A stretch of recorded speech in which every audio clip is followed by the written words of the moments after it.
Allah berfirman, Nabi bersabda, syaitan menggoda saya berkata, Assalamualaikum warahmatullahi wabarakatuh.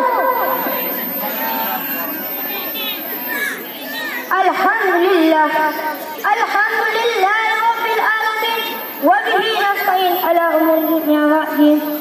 Ashhadu an la ilaha illallah wa ashhadu anna Muhammadar Rasulullah la nabiyya ba'dah. Buat awal langkah yang pertama, tiada kata yang paling indah, tiada suara yang paling merdu, saya memuja dan memuji dari Rabbi Allah Subhanahu wa Ta'ala, yang mana oleh Allah yang telah menciptakan 7 pertala langit dan 7 pertala bumi beserta isi kandungan keduanya, yang mana langit dihiasi oleh matahari, bulan serta bintang-bintang yang berkelap-kelip seperti lampu disko di malam hari, yang mana bumi dihiasi oleh pepohonan serta lautan yang indah tak sanggup mata memandang. Salawat dan salam tak lupa pula kita sajikan kepada seorang pemuda padang pasir yang kuat bagaikan baja, yang lembut bagaikan sutra. Siapakah beliau? Beliau ialah King of King, raja di atas raja. Beliau ialah baginda Nabi besar Muhammad sallallahu alaihi wasallam, yang mana oleh beliau yang telah membawa kita dari alam jahiliyah ke alam Islamiah, dari alam kebodohan menuju alam terang menerang seperti yang kita rasakan pada malam yang berbahagia ini. Salawat salam kepada pula kita saja 2019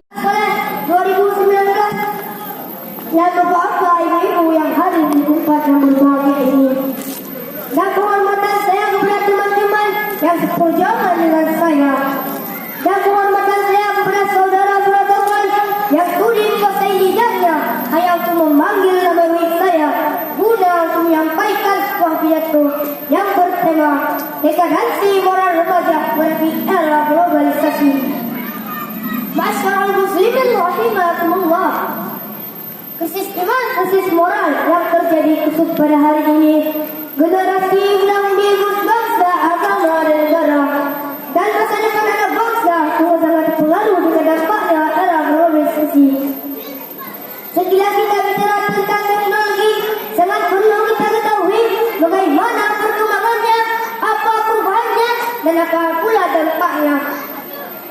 Kemajuan teknologi yang hari ini tak terbendung bagaimana kemajuannya, melesatnya alas mana-mana menembus cakrawala dunia yang bahkan kita sendiri pun tak sadar bagaimana kemajuannya. Masyarakat muslimin rahimakumullah, jangan dengan begitu besarnya manfaat teknologi, tapi di balik manfaat daripada kehancuran bahkan lebih buruk bagi generasi nanti. Mengapa demikian? Karena teknologi yang hari ini dikelola oleh orang-orang yang tidak memiliki agama, moral dan etika. Karena itulah kemajuan teknologi hari ini dapat merusak iman dan moral anak bangsa. Ini bukan hanya saja terjadi pada golongan anak-anak remaja, orang tua, nenek-nenek, kakek-kakek, bahkan ulama dan umara pun telah dapat merasakan pengaruh dari negatif tersebut. Masyarakat muslimin rahimakumullah, untuk mengatasi dampak dari pengaruh negatif tersebut, maka perlu ditanamkan kita selaku hamba Allah, umat Habib Allah, yaitu menteri akhlak dan iman yang kokoh, agar kita tidak mudah terbawa arus dan pengaruh oleh budaya orang kafir yang sengaja ditiupkan oleh orang-orang yang berlemah kita, dan pada akhirnya dapat merusak iman kepada Allah Subhanahu wa Ta'ala, sesuai dengan firman Allah dalam Al-Quran surah Al-Baqarah ayat 120 yang berbunyi, A'udzu billahi minasyaitonir rajim. Bismillahirrahmanirrahim. Walan tarda anka al-yahud walan nasara hatta tabi'a millatahum. Qul inna hudallahi hudah. Artinya, para Yahudi dan Nasrani takkan senang kepadamu sebelum kamu mengikuti agama mereka. Masyarakat muslimin rahimakumullah, dari ayat tersebut dapat memahami bahwa orang-orang kafir selalu mencari cara agar kita dapat terpengaruh dengan budaya mereka. Maka teknologilah modal mereka untuk masuk ke dalam sendi-sendi kehidupan kita secara tidak kita sadari. Maka sebagai benteng untuk mengatasi dampak dan pengaruh negatif tersebut, maka perlu ditanam pada diri kita selaku hamba Allah, umat Habib Allah, yaitu memiliki iman dan akhlak agar kita tidak terpengaruh dengan budaya orang kafir. Karena iman dan akhlak ibaratkan sebagai nyawa pada seseorang. Kalau seseorang tidak memiliki iman dan akhlak, umpama tubuh tidak bernyawa, artinya mayat yang berjalan-jalan.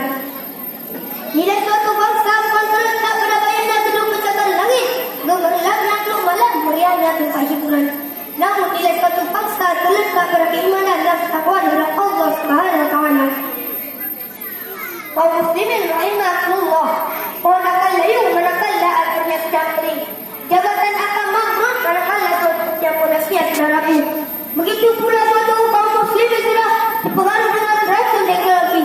Manakala mereka tidak peduli lagi dengan ilmu agama, bahkan sampai salat pun tidak pernah dilakukan lagi.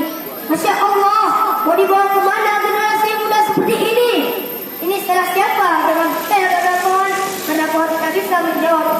Jangan bertanya kepada air, karena air tidak bisa mengerti. Tapi ialah pada diri kita masing-masing. Kaum muslimin rahimakumullah, kesimpulan dari kata saya ini adalah yang pertama, marilah kita mengintrospeksi diri agar menjadi generasi bermanfaat bagi nusa dan bangsa. Yang kedua, marilah kita belajar ilmu agama, karena ilmu agama terpondasi iman dan akhlak, agar kita tidak terseret ilmu dosa. Amin amin ya rabbal alamin. Sebelum saya tutup pidato singkat ini, saya akan bawakan sebuah pantun. Bapa Naceh yang melangkut, disupport mawin jeka. Lo pidato